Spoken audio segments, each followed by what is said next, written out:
My name is Sunday Goodluck Chede. I'm currently studying BS Nursing.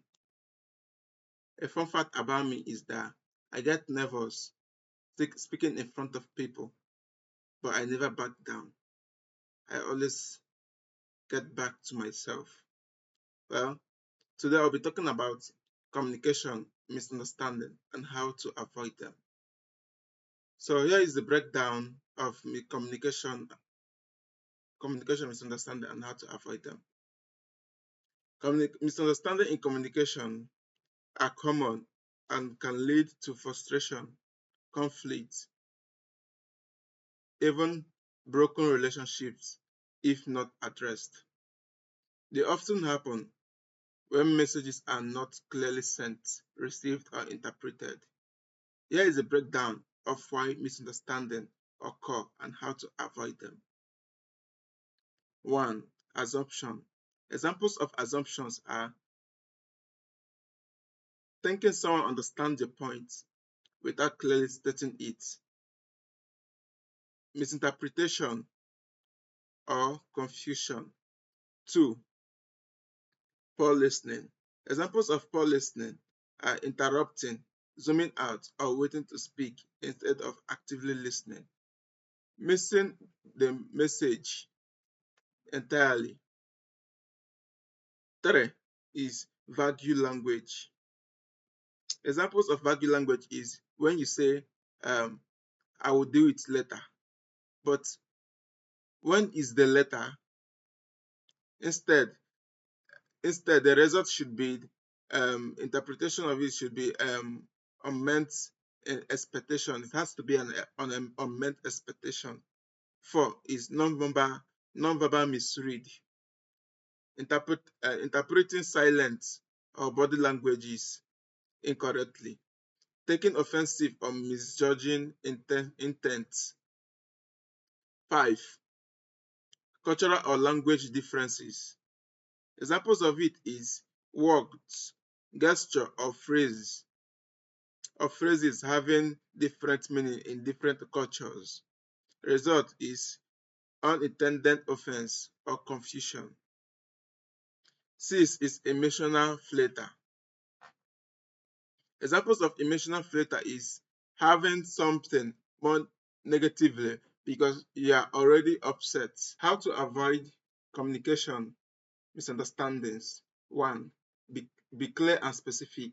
Use simple direct messages instead of get it to me soon. You say, please get it to me by 3 today, okay?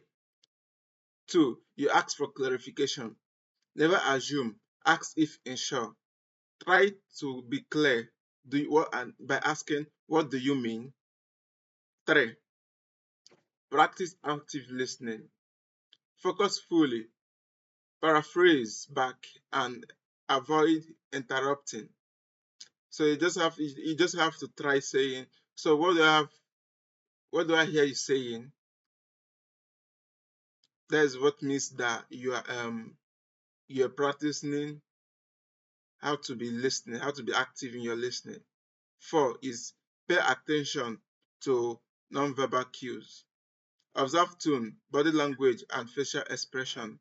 Be mindful of your own non-verbal signal. 5. Adapt to your own audience. Consider the background, language ability, and knowledge of who you are speaking to.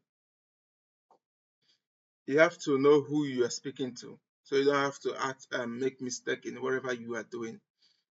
Examples is use simple language with non-native speakers. 6. Check for understanding. End conversation by summarizing or confirming next steps. Just try to say, or you have to confirm by saying, we are meeting at 10 tomorrow, right?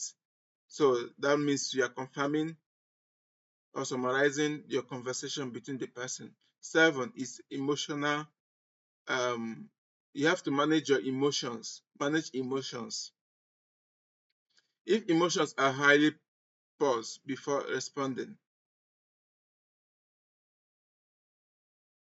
If emotions are highly paused before responding, the benefit is it reduces reactive or defensive communication.